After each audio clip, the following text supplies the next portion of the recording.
बाबा बालकनाथ कलयुग के सबसे शक्तिशाली अवतार हैं। बाबा जी का मंत्र है ओम नमो सिद्धाय। और इस सिद्ध अक्षर में रिद्धियाँ सिद्धियाँ निधियाँ 8 सात्विक 10 सात्विक 8 निर्गुणा 5 दिव्य ये रिद्धियाँ सिद्धियाँ होती हैं। और बाबा जी के पास नवनिध नाम का खजाना भी है। अष्टांग योग की विद्या भी है। यम नियम आसन प्राणायाम प्रत्याहार धारणा ध्यान समाधि श्रवण मनन कीर्तन पाद सेवन वंदन अर्चन दास साख्य आत्मनिवेदन ये नौदा भक्ति और रिद्ध सिद्ध और योग विद्या अष्टांग योग की साधना सिद्ध पुरुष जिनके पास सिद्धियाँ रिद्धियाँ निधियाँ और नौनिध नाम का खजाना है। और बाबा जी के पास परमात्मा की अनंत शक्तियों में 3 शक्तियाँ प्रबल होती है। आत्मा शक्ति जिसके कारण हमारा शरीर जिंदा है, दूसरा माया शक्ति जिससे हमारा शरीर बना है, और तीसरा परमात्मा की पर्सनल पावर सच्चिदानंद पावर जिसको कि शिव शक्ति स्वरूप शक्ति कहते हैं, जिसके अंतर्गत सारी शक्तियाँ काम करती हैं। तो बाबा जी के पास शिव शक्ति है, उसके अंतर्गत सारी शक्तियाँ काम करती हैं। और ओम नमो सिद्धाय सिद्ध अक्षर में रिद्धियाँ सिद्धियाँ निधियाँ और बाबा जी कुछ भी असमर्थ को समर्थ कर सकते हैं, नामुमकिन को मुमकिन कर सकते हैं। और कलयुग के अवतारी हैं। अवतारी में सब अवतारों की शक्तियाँ समाई होती हैं।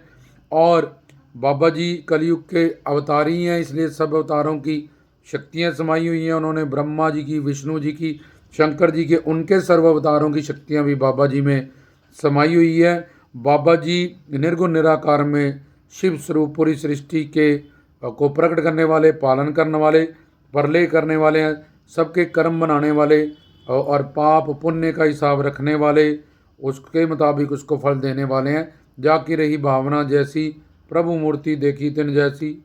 कलयुग में शिव भक्ति प्रधान होती है। और पूर्ण गुरु सिद्ध पुरुष की पूर्ण गुरु से शिक्षा दीक्षा पा के जो भी शिव भक्ति करते हैं, जैसे कि द्वापर में कृष्ण भगवान की, त्रेता में राम भगवान की, लेकिन कलयुग में शिव भक्ति प्रधान होती है। शिव भक्ति और गुरु भक्ति, गुरु सिद्ध और पूर्ण होना चाहिए।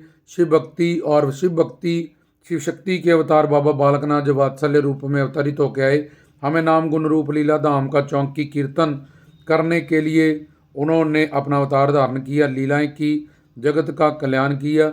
इसलिए बाबा जी कलाधारी हैं, जिनमें सब कला से निपुण है। 1-2 कला से पेड़ पौधे, 3-4 1-2 कला से पशु पेड़ पौधे, 2-3 कलाओं से पेड़ पौधे, 4-5 कलाओं से पशु पक्षी, 6 कलाओं के 5 या 6 कलाओं के मनुष्य होते हैं, 3-4 कलाओं के पशु पक्षी होते हैं, 1-2 कलाओं के पेड़ पौधे होते हैं, 6 कलाओं के मनुष्य और 7 कला के एक्स्ट्रा ऑर्डिनरी मनुष्य होते हैं, जो एक फील्ड में बहुत ज़्यादा इनलाइटन हो जाते हैं, संसार से थोड़ा हट के होते हैं, फेमस हो जाते हैं।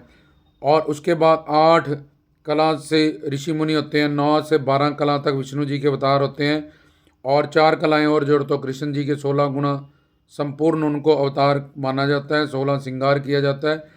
लेकिन बाबा जी कलाधार हैं 64 की 64 कला, क्योंकि उनमें ब्रह्मा जी, विष्णु जी और शंकर जी की अवतारी हैं, सब अवतारों की शक्तियाँ लेके बैठे हैं। और गुरु दत्तात्रेय नाथ ऋषि मुनियों ऋषि अत्रि सती अनीसुया के पितर गुरु दत्तात्रेय नाथ जो ब्रह्मा विष्णु शंकर के अवतार हैं, उनसे भी शिक्षा और दीक्षा और उनसे थापड़ा पाया, सब ज्ञान और शक्तियाँ हासिल की। तो सब अवतारों की शक्तियाँ उनमें हैं।